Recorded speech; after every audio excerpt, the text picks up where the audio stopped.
Magloire, de retour à la télévision dès ce samedi 14 janvier 2023 à 9h sur TV5 Monde avec la série Doc Rassemblance, s'est confié avec émotion à notre micro sur les discriminations dont il a pu être victime. Dans la très touchante série Doc Rassemblance, Magloire part à la rencontre de ceux qui ont fait de la France leur pays de cœur. Vietnam, Tunisie, Guinée. Les téléspectateurs peuvent découvrir ces témoignages dès ce samedi 14 janvier 2023 à 9h puis le mercredi 18 janvier à 12h30 sur TV5 Monde ainsi que sur la plateforme TV5 Monde+. À cette occasion, celui qui regrette sa réputation dans les médias et a dévoilé quel candidat de Fort Boyard l'a le plus marqué a accepté de répondre à nos questions et s'est notamment ouvert sur la question des discriminations. Aller vers l'autre est justement une manière d'exclure les discriminations télé-loisirs. La série revient sur certaines difficultés d'intégration vécues par vos invités mais n'évoque pas la discrimination envers les immigrés. Était-ce un choix? Magloire, pas du tout et il n'y a eu aucune censure. J'ai demandé à chacun des invités s'il avait souffert du racisme. À une ou deux exceptions près, je n'ai pas eu la réponse positive à laquelle on peut s'attendre. Je crois que quand on a le souci d'avancer, on n'est pas dans la victimisation. La discrimination raciale est vécue tous les jours, mais il faut passer au-dessus. Aller vers l'autre est justement une manière d'exclure les discriminations.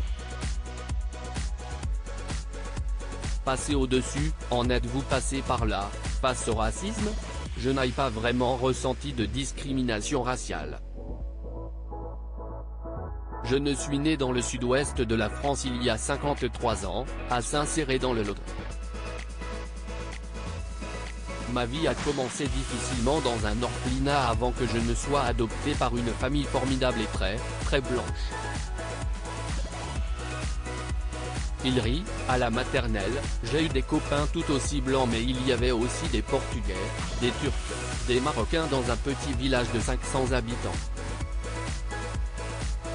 Christelle, une jeune fille qui était grosse, était beaucoup plus moquée que moi qui suis noire. J'ai été beaucoup plus discriminé pour mon obésité que pour ma couleur de peau idem dans le milieu des médias. Si des gens ne m'ont pas choisi parce que j'étais noir, ils ne me l'ont pas dit. Ah si, une fois. On m'a dit qu'on ne ferait pas une couverture de magazine avec moi car je suis noir, et que ça se vend beaucoup moins. Je ne peux pas vous dire qui est, mais ce rédacteur en chef a été viré, il rit. C'était en 2000. Il y a certainement eu plein d'autres fois, mais ce n'est pas très grave.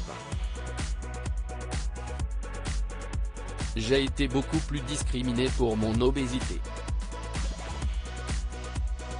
Et quelle était votre réponse face à la grossophobie? La seule fois où je me suis senti militant, c'est quand un type que je connaissais depuis 15 ans et qui travaillait au service généraux d'une radio où j'enregistrais une émission, m'a dit en me voyant, « Toi, t'as encore bouffé le chien ». Figurez-vous que je me suis senti comme un petit garçon de 7 ans. Et j'ai été aussi ému que quand je vous en parle aujourd'hui. Vraiment. Et je me suis caché pour verser ma larme. J'aurais pu lui dire n'importe quoi, j'ai dû répondre. Mais là-dessus, non. J'ai pensé à toutes celles, car ce sont souvent les femmes qui sont stigmatisées pour leur obésité, qui ne sont pas des porte-voix. Ou n'ont pas de mégaphone, comme dans une certaine émission.